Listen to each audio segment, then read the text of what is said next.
जैसल shaft और Gemini shaft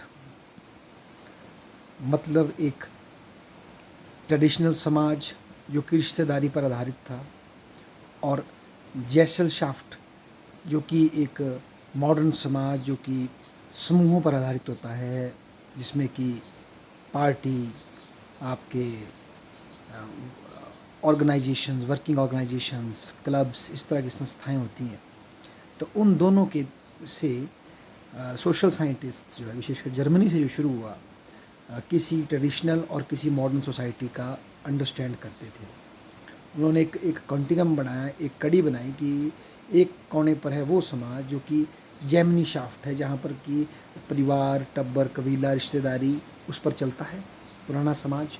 और दूसरे सिरे पर होगा वो समाज जो कि ऑब्जेक्टिविटी से चलेगा, जो कि सेल्फ इंटरेस्ट से चलेगा, रैशनल सेल्फ इंटरेस्ट से चलेगा, और जहाँ तरह तरह के सेल्फ इंटरेस्ट प्रेशर ग्रुप्स और इस तरह के इंस्टीट्यूशंस होंगे, मॉडर्न लॉ सिस्टम होगा, तो मॉडर्नाइज समाज होगा।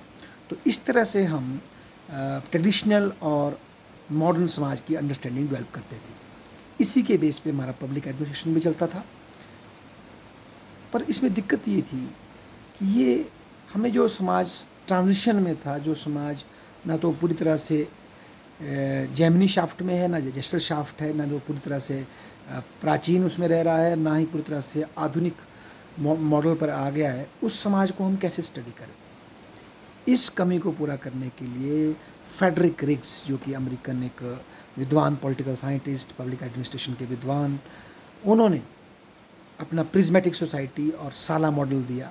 और बेसिकली उन्होंने भी एक बीच का कंस्ट्रक्ट दिया, जेमिनी शाफ्ट और जैसल शाफ्ट के बीच में एक ऐसा समाज की स्टडी करने के लिए जो कि मॉडर्निटी और अपने पुराने कल्चर के बीच में झूलता है।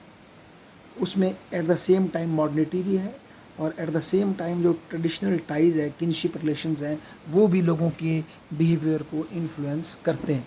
तो उसकी स्टडी करने के लिए फ्रेडरिक रिग्स ने अपना साला या प्रिज्मेटिक सोसाइटी का मॉडल दिया, ताकि उन डेवलपिंग स्टेट्स की के एडमिनिस्ट्रेशन की वहाँ के स्पेसिफिक इन्वायरमेंट के हिसाब से प्रॉपर अंडरस्टैंडिंग डेवलप हो सके।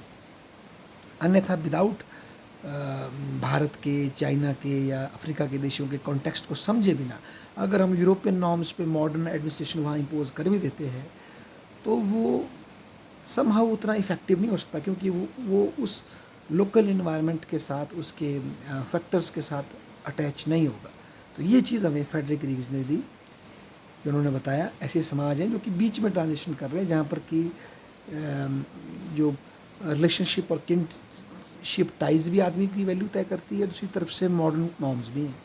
तो उन दोनों के बीच में एक लेन देन या ट्रांजैक्शन या कन्फ्लिक्ट या कॉपरेशन चली है।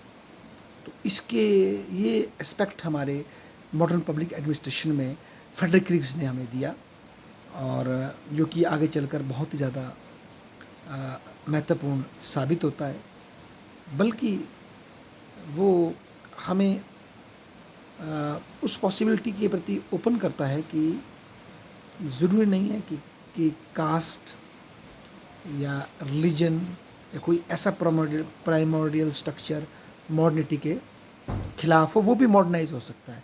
तो केवल वेस्टर्न कंस्ट्रक्ट से हमें मॉडर्नाइजेशन को देखने की ज़रूरत नहीं है। Thank you.